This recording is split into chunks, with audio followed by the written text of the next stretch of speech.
যে July August আন্দোলনে ছাত্র শিবিরের যে একটা নেতৃত্ব প্রদানকারী ভূমিকা, সেটা নিয়ে তখন ফেসবুকে ছাত্র শিবিরের নেতৃবৃন্দ লিখতে শুরু করেন। তখনই আমরা জানি যে সারা দেশে প্রোফাইল পিকচার লাল করার যে আন্দোলন, সেই আইডিয়াটি প্রথম আসে ছাত্র শিবির নেতা আলী আহসান জুনায়েদের কাছ থেকে।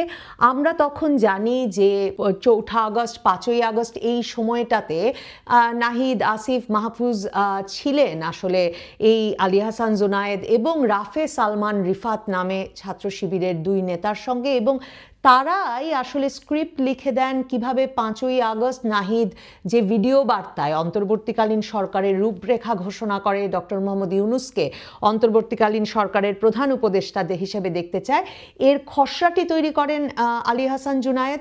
রাফে সালমান রিফাত সেই ভিডিওটি তৈরি করে সেই ভিডিওটি ছড়িয়ে দেন। তো এমন একটা দ্বন্দ্ব, মন কষাকষির জায়গা থেকে জাতীয় নাগরিক পার্টি গঠিত হলো, কিন্তু সেখানে শিবির নেতারা যোগ দিলেন না। এবং জাতীয় নাগরিক পার্টি কি বলল, এখানে ডান বাম, হিন্দু, মুসলমান, বৌদ্ধ, খ্রিস্টান সকলে একসঙ্গে যুক্ত হতে পারবেন। যদিও অনেকেই প্রশ্ন করছেন যে নেতৃত্ব পর্যায়ে আসলে কেন শুধুমাত্র সংখ্যাগরিষ্ঠ পুরুষদের দেখা যাচ্ছে। ছাত্র শিবিরের নেতারা কেন, আমার প্রশ্ন, জামায়াতে ইসলামীতে যোগ না দিয়ে কেন তাদের নতুন রাজনৈতিক প্ল্যাটফর্ম করতে হবে?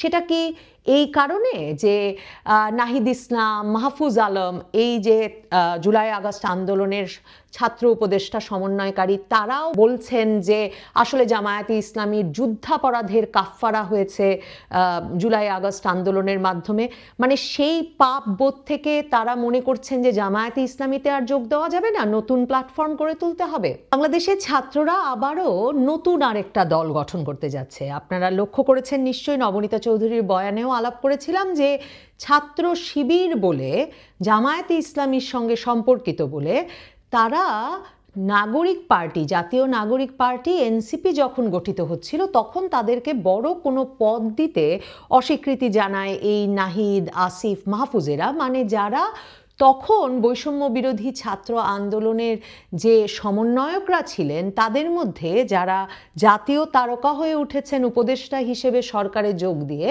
তারা একরকম আপত্তি জানান যে শিবিরের নেতৃত্ব প্রদানকারী মুখগুলোকে তারা জাতীয় নাগরিক পার্টি বা এনসিপিতে কোনো বড় দায়িত্ব দিতে চান না, তাহলে জাতীয় নাগরিক পার্টি এনসিপি বিতর্কিত হয়ে পড়বে। এবং এ কথার সূত্রে তখন পুরো মার্চ মাস জুড়েই আপনারা যারা লক্ষ্য করেন, নবনীতা চৌধুরীর বয়ান শোনেন বা বাংলাদেশের রাজনীতির দিকে নিবিড়ভাবে লক্ষ্য রাখেন, তারা তখন দেখেছেন যে জুলাই আগস্ট আন্দোলনে ছাত্র শিবিরের যে একটা নেতৃত্ব প্রদানকারী ভূমিকা, সেটা নিয়ে তখন ফেসবুকে ছাত্র শিবিরের নেতৃবৃন্দ লিখতে শুরু করেন। তখনই আমরা জানি যে সারা দেশে প্রোফাইল পিকচার লাল করার যে আন্দোলন, সেই আইডিয়াটি প্রথম আসে ছাত্র শিবির নেতা আলী আহসান জুনায়েদের কাছ থেকে। আমরা তখন জানি যে 4 আগস্ট 5ই আগস্ট এই সময়টাতে নাহিদ, আসিফ, মাহফুজ ছিলেন আসলে এই আলী আহসান জুনায়েদ এবং রাফে সালমান রিফাত নামে ছাত্র শিবিরের 2 নেতার সঙ্গে, এবং তারাই আসলে স্ক্রিপ্ট লিখে দেন কিভাবে 5ই আগস্ট নাহিদ যে ভিডিও বার্তায় অন্তর্বর্তীকালীন সরকারের রূপরেখা ঘোষণা করে ডক্টর মোহাম্মদ ইউনূসকে অন্তর্বর্তীকালীন সরকারের প্রধান উপদেষ্টা হিসেবে দেখতে চায়, এর খসড়াটি তৈরি করেন আলী আহসান জুনায়েদ। রাফে সালমান রিফাত সেই ভিডিওটি তৈরি করে সেই ভিডিওটি ছড়িয়ে দেন। আগস্টের আন্দোলনের পর আমরা যখন ঢাকা বিশ্ববিদ্যালয় সহ পাবলিক বিশ্ববিদ্যালয়গুলোতে বেরিয়ে আসতে দেখলাম ছাত্র শিবিরকে, সেটার একটা স্পেস জুলাই আগস্ট আন্দোলনের পরে তৈরি হলেও, এবং আমরা এটাও জানতে পারলাম যে ডক্টর মোহাম্মদ ইউনূসকে প্রথম ফোন করেছিলেন যিনি, তিনিও একজন শিবির নেতা, ঢাকা বিশ্ববিদ্যালয় শিবির সভাপতি সাদিক কায়েম। কিন্তু আমরা দেখলাম যে প্রথমত এই জাতীয় নাগরিক পার্টি গঠনের ক্ষেত্রে প্রধান যে বচসার জায়গা, যে মন কষাকষির জায়গা, যে দ্বন্দ্বের জায়গা তৈরি হচ্ছে, তা হচ্ছে রাজনৈতিক দল হিসেবে যখন আত্মপ্রকাশ করতে যাচ্ছে ছাত্ররা, তখন এই ছাত্র উপদেষ্টারা মনে করছিলেন যে বড় পদগুলো শিবির নেতাদের দেওয়া যায় না। অথচ বৈষম্য বিরোধী ছাত্র আন্দোলন যখন রাজনৈতিক প্ল্যাটফর্ম হিসেবে জাতীয় নাগরিক কমিটিকে ঘোষণা করলো, তখনও কিন্তু এই শিবির নেতারা গুরুত্বপূর্ণ পদে ছিলেন।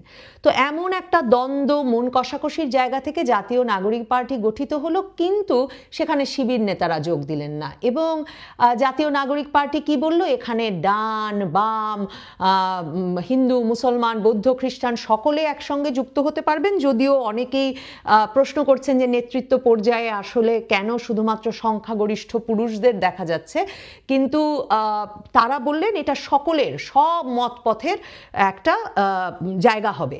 এবং এখন পর্যন্ত তারা এরপরে অবশ্য গঠনতন্ত্র ঘোষণা করতে পারেনি, কিন্তু মানে তারা বলছে তারা ডানও না বামও না। এবং আমরা জানি যে সেখানে বামপন্থী দলগুলো থেকেও অনেকে এসে যুক্ত হয়েছেন। তো এরকম একটা জায়গায় আছেন তারা। এখন শিবির নেতারা যে দল করবেন বলে গুগল ফর্মে এক নতুন আরেক ব্যাপার শুরু হয়েছে।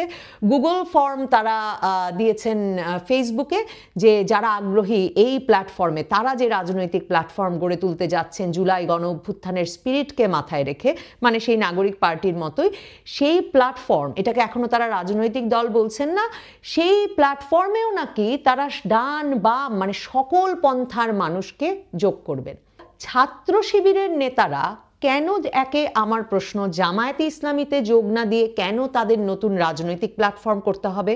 সেটা কি এই কারণে যে নাহিদ ইসলাম, মাহফুজ আলম, এই যে জুলাই আগস্ট আন্দোলনের ছাত্র উপদেষ্টা সমন্বয়কারী, তারাও বলছেন যে আসলে জামায়াতে ইসলামীর যুদ্ধাপরাধের কাফফারা হয়েছে জুলাই আগস্ট আন্দোলনের মাধ্যমে, মানে সেই পাপ বোধ থেকে তারা মনে করছেন যে জামায়াতে ইসলামীতে আর যোগ দেওয়া যাবে না, নতুন প্ল্যাটফর্ম গড়ে তুলতে হবে? প্রশ্ন থাকে কেন তারা বলছেন যে তারা এমন একটা রাজনৈতিক প্ল্যাটফর্ম গড়ে তুলতে চাইছেন যেখানে আসলে সকলেই, সকল মতেরই একটা মিলন ঘটবে। তাহলে শিবির নেতাদের গড়া রাজনৈতিক দলের সঙ্গে বা রাজনৈতিক প্ল্যাটফর্মের সঙ্গে নাহিদ আসিফ মাহফুজদের রাজনৈতিক দলের বা রাজনৈতিক প্ল্যাটফর্মের পার্থক্য কি? মানে কেন একটা আদর্শিক জায়গা জামায়াতে ইসলামী বা ছাত্র শিবিরও সরাসরি প্রকাশ করতে পারে না? এবং দেখুন, জামায়াতে ইসলামীর আমির এই জুলাই আগস্ট আন্দোলনের পর যাকে আমরা দেখলাম 5ই আগস্টে সেনাপ্রধান কোন কোন রাজনৈতিক দল উপস্থিত আছেন সরকার গঠন বিষয়ে আলোচনা করতে, প্রথমেই নাম বললেন জামায়াতে ইসলামীর আমির। এবং আমরা দেখলাম যে একটা ভীষণ শক্তিশালী অবস্থানে তিনি আছেন। তিনি সব ফোরামে খুবই মানে উষ্ণ অভ্যর্থনা পাচ্ছেন। আমরা দেখতে থাকলাম যে জামায়াতে ইসলামীর আমির বেশ স্পষ্ট করে মুক্তিযুদ্ধে তাদের অবস্থান সম্পর্কে ব্যাখ্যা দিচ্ছেন, তিনি তাদের আদর্শিক জায়গাগুলো ব্যাখ্যা করছেন। কিন্তু সেই জামায়াতে ইসলামীকে আবারও এখন যুদ্ধাপরাধের কাফফারা দেওয়ার প্রসঙ্গ টেনে উপদেষ্টারা, এই ছাত্র উপদেষ্টারা দূরে ঠেলে দিতে চাইছে।